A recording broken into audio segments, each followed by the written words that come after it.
Hello guys, so ito, Mark Deximo po. So, nandito ako ngayon. So, para ituro ko naman sa inyo kung ano yung ginagawa ko para kaya hindi ako nabablock ni Facebook kahit lagi ako or madalas akong nagpo-photo tagging. Okay? So, bago yun, na-discuss ko muna kasi madalas ako nakaka-receive ng message or chat or questions or inquiry or complaint mula sa members natin sa team na ganito yung sinasabi. Sir, 2 months na kasi ako sa SWA or sa team, pero wala pa ako na-invite or wala pa ako napapasali. So, yung mga, para dun sa mga nagtanong na yon and sa mga may balak pa lang magtanong, so ito yung tanong ko sa inyo dyan. So, nung sumali kayo sa SWA, sabi nyo, gusto nyong magkaroon ng extra income, gusto nyong yumaman. So, seryoso ba kayo ng time na yon? Or nung sinabi niyo yun, gaano kayo kaseryoso? Okay? So, hindi naman ako nagmamayabang doon, no? Kasi para lang maging aware kayo sa nangyayari. Kasi hindi nyo po pwede basta-basta i-compare yung sarili nyo sa ibang members na may result or sa aming mga leaders or sa top earners. So, bakit? Kasi ganito po yun. Meron kaming ginagawa na hindi nyo ginagawa, kaya ganyan yung nangyayari. Okay? So, ito yung sample. Halimbawa, ikaw, mahilig ka mag-Dota. So, mahilig ka sa computer games. So, seryoso ka na gusto mong gumaling sa Dota. So, ano yung gagawin mo? Di ba, araw-arawin mo yung paglalaro nun?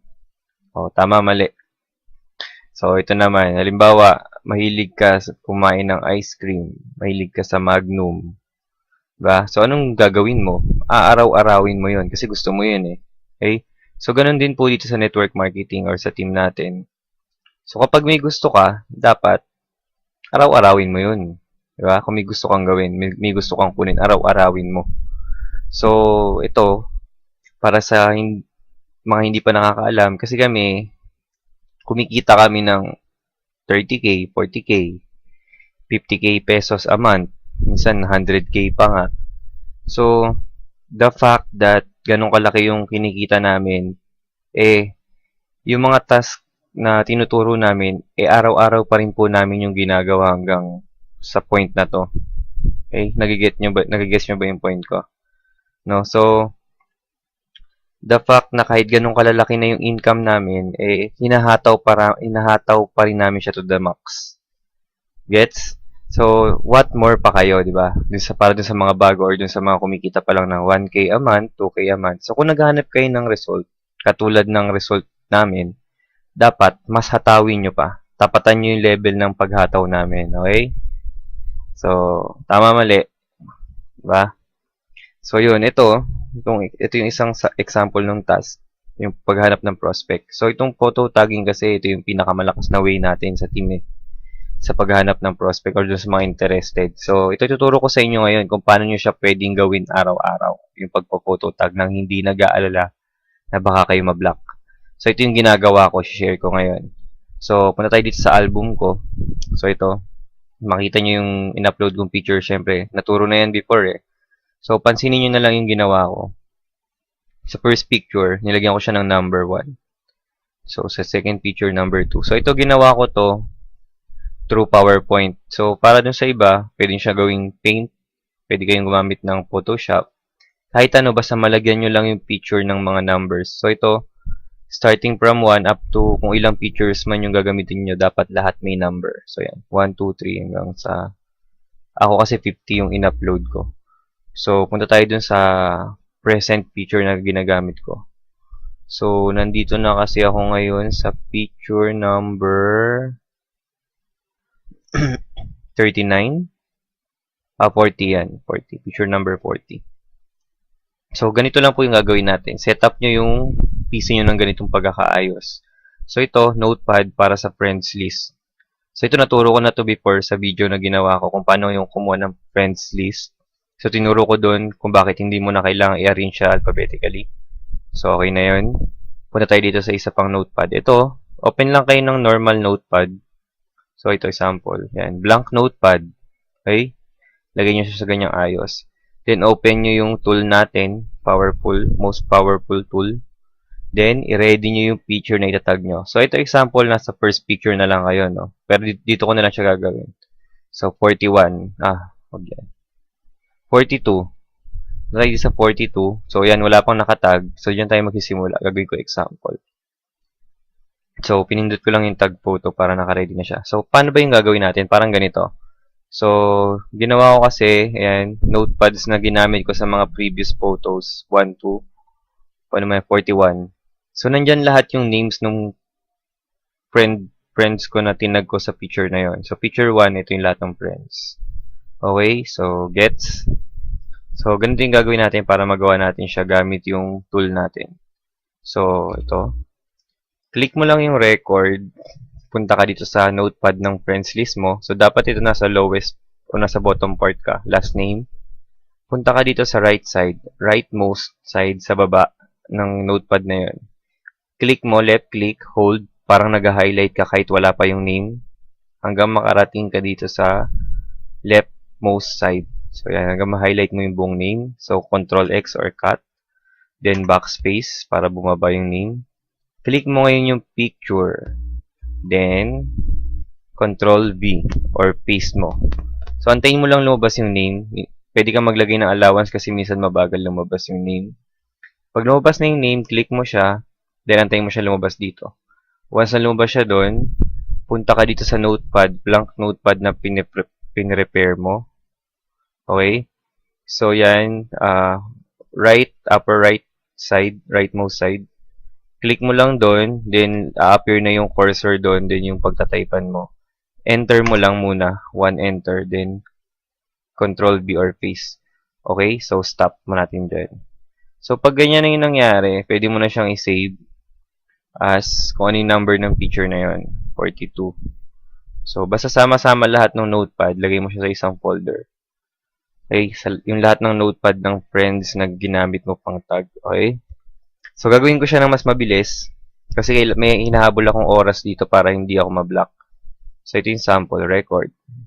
So, punta ka dito, click, then highlight, then Control X, backspace. Punta ako dito, click ko yung picture, then Control V, then click ko yung name. Antay ko siya lumabas dito. Pag lumabas na, punta ako dito. Enter muna bago paste, then stop. Okay? So ito, pansinin nyo to ngayon, itong part na to. This is 27 seconds.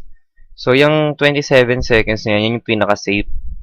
So 20 up to 30 seconds. So bakit ganun kabagal? Kasi yung iba, gumagawa ng 6 seconds lang.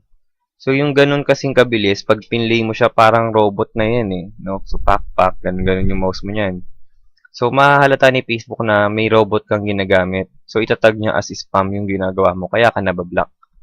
So, pag ganito kabagal, safe siya.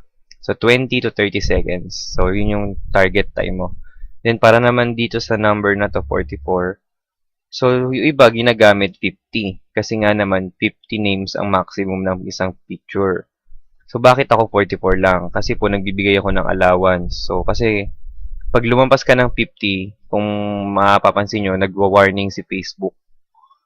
Kasi bawal lumampas ng 50 yung names. So, bakit 44 lang? Kasi safe siya.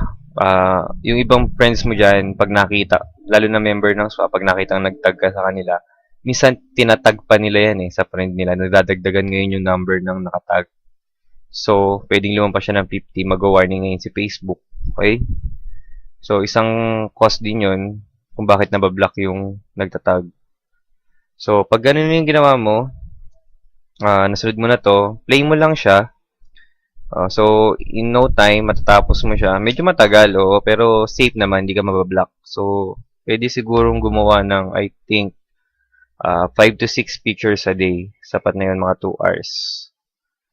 1 to 2 hour, tapos mo na siya. So, ganun lang ginagawa ko, inaaraw-araw ko po siya. Okay? So, yun ang sikreto. Bakit ako madaming inquiry? Bakit ako madaming prospect? Kasi inaaraw-araw ko po tong part na to. So, ganun lang din gagawin mo. So, once na makatapos mo siya, yung picture na yan, lagay ka lang ng comment So, kung ano yung kadalasan natin pinopost, lagay mo sa comment. Yan, sample. So, bakit comment? Kasi po, pag comment, mas madali siyang mapansin ng friends mo. Okay? Kung papansinin nyo, pag nag-comment yung mga friends nyo sa post nyo, nakapansin nyo agad, di ba? So, ganun din dito. Yung description, para saan naman yan? So, gagamitin ko na lang siya para sa ganitong note. O, ito yung example. This is automated. Okay? Feel free to untag yourself if you find it disturbing. Okay? So, yan, parang pasintabi na lang yan para dun sa friend mo na ginamit mo pag-tag. Okay? So, syempre may mga maiinis din yan eh. So, yun na lang, pasintabi. Okay? So, pag natapos mo na yan, then, good to go. Save mo lang to. So, okay na yun. Proceed na tayo sa next picture. Okay? So, yun. So, para po dun sa mga may question about this video, add nyo lang po ako para sagot ko yung question nyo personally. So, para ma-address ko siya agad. Ako na mismo yung sasagot sa tanong nyo para kung malito man kayo or may problema, may correct natin agad. So, ito po yung Facebook link ko. Hanapin nyo lang ako.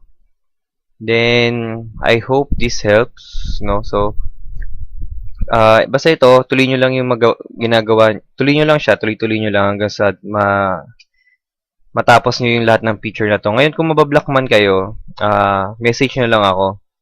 Kasi hindi ko pa tapos ngayon yung yung video para dun sa actual bypassing nung pagkaka-block or security check. So, antabayanan nyo lang po yun. So, yun. So, tandaan nyo lang po yung sinabi ko. Kapag may gusto, kaya mo yung kunin. Okay? Pag gusto mo, araw-arawin mo, no? So, para ma-reach mo yung level ng kinikita namin, hatawin mo rin. Kung gano'n kami kahataw, gano'n ka rin dapat. Okay? And yun, so, sana makatulong ito na pinakamalakas na way natin para maghanap ng prospect. Okay? Ito pa, iwan ko na lang sa inyo to. Huwag po kayong tumigil sa pag-aaral, okay? Sa pag-aaral ng bagong technique, strategy para sa SWA. Kasi, ito tandaan nyo, the level of your learning is the level of your income, okay? So, bakit ganun kalaki yung income namin mga leaders? So, kasi, hindi kami mapupunta sa leaders kung ganoong kaliit lang yung nalalaman namin about this business. Okay? So, nag-consult pa rin kami sa mga upline namin, pero hindi kami tumigil basta dun lang. Okay? Naghanap kami ng mga strategy na magagamit natin sa team. Kaya kami nakarating sa position na yun. Okay? So, the level of your learning is the level of your income. So, yan. Tandaan nyo yan. Okay? So, okay na tayo dito. So, good luck guys. Kita-kits tayo sa next promo. So, ito. Tag to the max na tayo. Okay? Good luck.